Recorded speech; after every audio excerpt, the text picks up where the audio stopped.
Merci, Monsieur le Président. Monsieur le Ministre, la qualité des services publics ne cesse de se dégrader d'année en année dans notre pays, et ce pour le plus grand préjudice de nombre de nos concitoyens. Tous les territoires sont concernés et urbains comme ruraux rencontrent les mêmes difficultés dans leurs différentes démarches avec l'administration.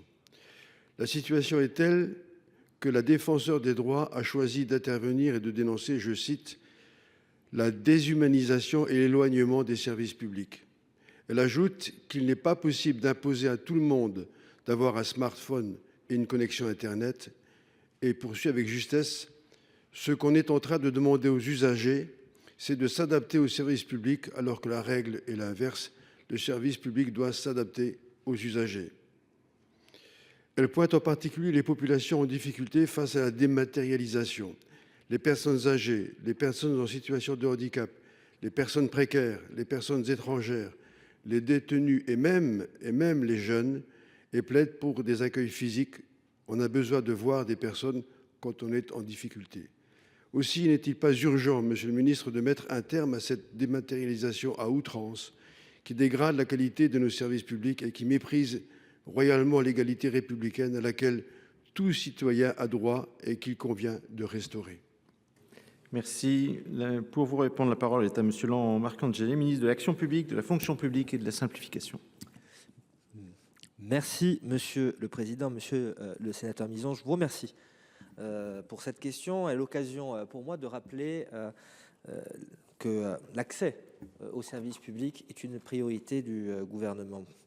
Pour être en phase avec les attentes des Français, l'action que nous menons s'articule à deux niveaux: des démarches numériques de qualité et un accueil humain de proximité. Parce que les numériques ne répondent pas à tous les besoins, vous l'avez dit dans votre question. Pouvoir accéder à un agent public est essentiel. Et c'est pourquoi le gouvernement a choisi d'investir dans les alternatives au numérique, via le programme France Service, afin de garantir un accueil de proximité polyvalent. Plus de 19 millions de Français ont été accompagnés au cours de l'année 2021, 22, 23 et 24. Ça représente 800 000 visiteurs par mois à peu près. 99% de nos compatriotes vivent à moins de 20 minutes d'un France Service, et le taux de satisfaction de ce nouveau service public, il se porte à 97%.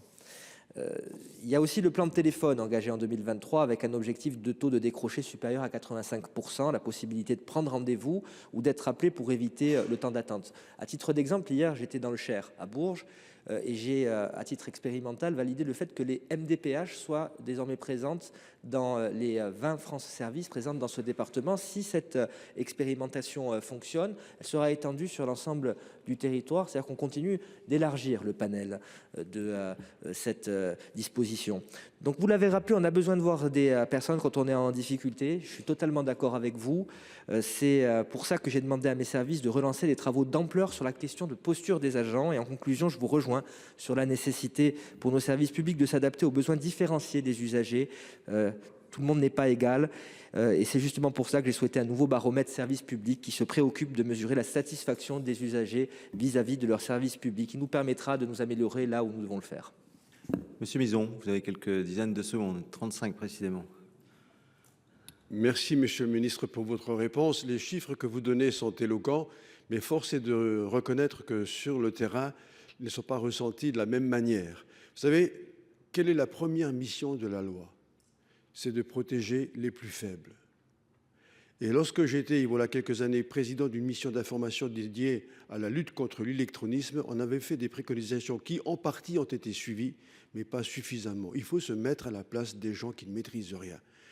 Et les maisons France Service sont utiles, mais elles ne sont pas toutes à 20 minutes. Pour certains qui n'ont pas de moyens de déplacement, elles sont inaccessibles. Merci.